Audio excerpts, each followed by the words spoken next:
Vamos falar mais sobre investimento? E aí é com ele, Gabriel Monteiro, nosso analista de economia. Tudo bom, Gabriel? Bom dia. Tudo certo, um ótimo dia a você, Carol, e todos que nos assistem. Uma boa semana para todo mundo, né? Tomara, começando né? com tudo, finalzinho de ano, todo mundo animado.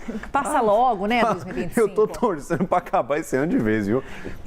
E os Correios, hein? Os Correios estão torcendo para que o ano ainda dure uns 6 meses, aí tá, é diferente. Carol? Aí é bem diferente, eles querem mais tempo porque a situação está bem complicada e eles precisam fechar esse 2025, pelo menos com as contas equilibradas. É porque a gente vai lembrar aqui com o Gabriel o que está acontecendo com os Correios. Tivemos aquele empréstimo de 20 bilhões de reais que ainda não saiu do papel. Está nesse impasse com relação ao que vai acontecer com as contas da estatal. E aí, sem o empréstimo, vieram então os pedidos para uma ajuda emergencial de 6 bilhões de reais ao Tesouro. E aí, Gabriel, o que a gente pode esperar com relação a esse pedido, com relação às contas dos Correios, que está olhando para 2025, mas a gente aqui também vai olhar para os próximos anos da estatal? Ah, com certeza. Se tiver uns próximos anos, né, a gente torce que sim, a gente torce para que os Correios consigam executar esse plano de reestruturação e colocar as operações dentro dos trilhos. Vamos lá, Carol, do começo. É muito preocupante a situação da estatal. Há um desequilíbrio claro entre o que os Correios estão gastando e as receitas que eles estão conseguindo conquistar. O quanto eles arrecadam de receita está caindo ano após ano e os custos vão aumentando cada vez mais. Então há um descompasso, dificilmente ele vai ser corrigido de uma hora para outra. Pediram este empréstimo e é vitória do contribuinte que o empréstimo não tenha saído, porque são 20 bilhões de reais garantidos pelo Tesouro Nacional. Segundo o próprio secretário do Tesouro, Rogério Ceron, em uma entrevista neste final de semana à Agência Estado, não há nem informações suficientes para que eles consigam carimbar este empréstimo, porque falta, por exemplo, o fluxo de caixa projetado dos Correios com este plano de reestruturação que não foi apresentado. E os juros que estavam sendo cobrados pelos bancos eram estratosféricos para uma operação garantida pelo Tesouro. Os bancos estavam tentando mesmo arrancar o couro dos Correios, aproveitando que o ano está acabando, que a estatal precisa de dinheiro, não tem outras alternativas, pediram, segundo a apuração da CNN de Larissa Rodrigues, 136% do CDI, o que é inimaginável para uma operação garantida pelo Tesouro. Não saiu do papel e dificilmente vai sair no modelo que está desenhado este plano de empréstimo. E aí os Correios precisam fechar as contas este ano, pagar 13º, pagarem os seus funcionários, pagarem os fornecedores. A gente está falando de custos. E estes custos sairiam do empréstimo. Como o empréstimo ainda não aconteceu, bate na porta do Tesouro Nacional pedindo este dinheiro. Este aporte do Tesouro pode acontecer de algumas formas diferentes. Pode ser, por exemplo, um empréstimo para os Correios sem efeito fiscal.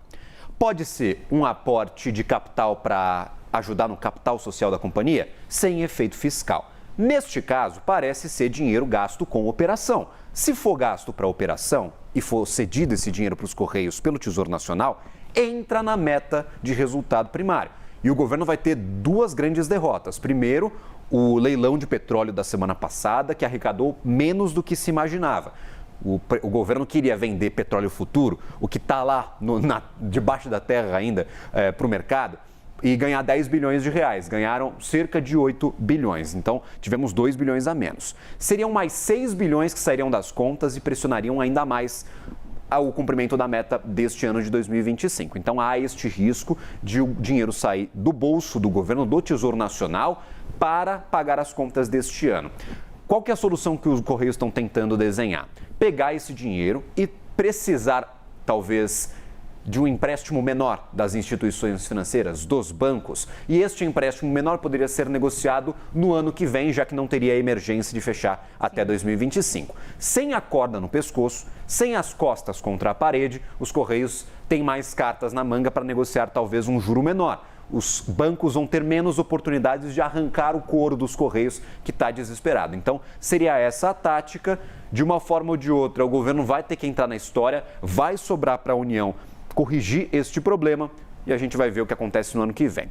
Para além disso, a gente tem um plano de reestruturação que está sendo cobrado pela equipe da Fazenda, está sendo cobrado pela equipe econômica e parece que faltam algumas peças para a gente fechar o tabuleiro, fechar o quebra-cabeça e descobrir o que vai acontecer. Nesse plano de reestruturação, temos a inclusão da demissão voluntária. Exato. O plano de demissões voluntárias, que inicialmente era de 10 mil funcionários, estava naquele plano que foi apresentado há 2 meses atrás. E agora, com todos estes reveses que apareceram no meio do caminho, essa dificuldade de tirar o plano do papel, os Correios estão revisando para 15 mil. A apuração de Cristiano Inoberto e Larissa Rodrigues também no site lá da CNN você pode acompanhar, aumentando para 15 ou até mais, 15 mil funcionários.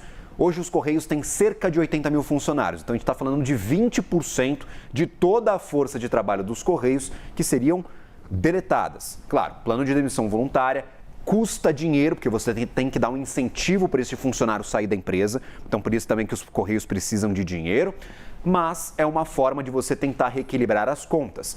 Os funcionários dos Correios têm muito tempo de casa e são mão de obra cara, e por isso que a estatal está vendo tanta distância entre o que ela arrecada e o que ela precisa de dinheiro para fechar o mês no azul.